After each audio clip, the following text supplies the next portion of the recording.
What is up, guys? Arm here today, and today I have for you the third part in the class selection guide. This one we're going to go through the Destroyer. Destroyer was the first class I beat the game with, and we're just going to go through and look at the skills and see what you can expect through various parts of the game to help you decide if this is the class for you. So what we're going to do first, we're going to open up the skill book, and we're going to look at stuff that you're going to get throughout the game. We're going to go through the early, mid, and late games, end games, and then we're going to go through and show those skill rotations to see what they look like in other parts of this video. So anyway, let's get into it. So early on in the game, your bread and butter is going to be your left mouse button and right mouse button, general, typical for all classes. But however, the Destroyer has the unique skill in its tab of Hurricane. So Hurricane lets you spin around, basically, like if you've ever played League of Legends, it's the Garen Q. And it just it lets you spin, and you take reduced damage, and you do damage your enemies around you. It's a great skill for tanking, and it's great for just walking through the mobs throughout the game. In general, making the PvE experience very easy early game for the Destroyer. So once you get into the mid game, you're going to unlock some more skills, and it'll make it a little bit easier still to continue grinding. AoE wise, you have some of the best AoE damage in the game as a Destroyer. Makes PvE very easy. You get your Q in the mid game, which is basically a higher damaging version of your tab, increasing your damage significantly and helping to make the game even easier. You also get Stone Shield around this point in the game as well, which will basically make you immune to damages throughout the majority of the game. It protects you for 10 seconds. 4 seconds, has a 30-second cooldown. It's pretty strong skill for tanking. It also heals you for 20% of your max health, which is a lot of health, especially when you have such high health as the Destroyer does. Anyway, you're also going to get a lot of CC throughout the game as you play through. You're going to get some axe sweeps you can spec for double dazes, double knockdowns, and double stuns, if I'm not mistaken, on the Destroyer, which is incredibly useful for endgame bosses. You also have your grab, which is a wonderful thing for the endgame bosses as well. So endgame bosses, every double CC, you can grab it.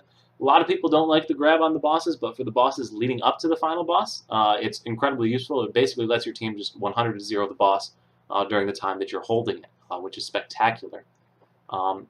Granted, you're not going to be doing as much damage as Destroyer as other classes, but you're still going to be an incredibly useful member of various parties. So with that, I think I'm going to get into some skill rotations and the like, and yeah, so I'll see you at the next part. Alright, so we are where we were for the last video, where we tested the Warlock out to show you the different combinations and for skills and all that. But now we're here with the Destroyer. So anyway, getting into it, for early game, you're basically going to be using your tab and auto combos throughout the majority of it to get through the mobs. So let me just go up to one of the guys over here, that one of the solo guys to fight. So you'll auto a little bit, and then you would just tab spin around. It's pretty simple. You could use this to get through lots of enemies. Also, the Destroyer has one of the best anti-cancel damage bursts in the game, as far as that goes. So to anti-cancel with the Destroyer, you're going to have your right mouse button, and you'll go down the Earth tree. I'm pretty sure it is in this one right here, the one with Mighty Cleave in it. And so when you go up to an enemy, you're going to have to, you get an auto in and then a cleave in there as well. And yeah, so that's your basic combo as a Destroyer throughout the early game.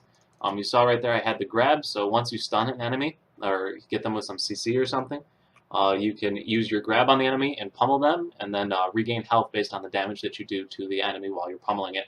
Incredibly useful, and you can also do that to bosses after they've been double stunned. Another thing that you're going to have on the Destroyer in your early mid-game is the double stuns and the double knockdowns and all of those sorts of things. So I'm going to move my skills back to where I had them before, and then I'm going to show the double stun and double CCs.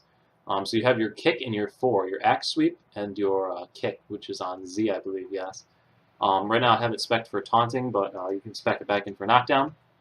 And then with that, you'll have a double knockdown, so I can you can knock down bosses, as well as stun them using your 1 and 2 combo, which will be here in a second. Alright, so now you've got your double knockdown, or double stun combo as well, which is your 1 and 2 you can spec it for. Which will auto-stun a boss as well.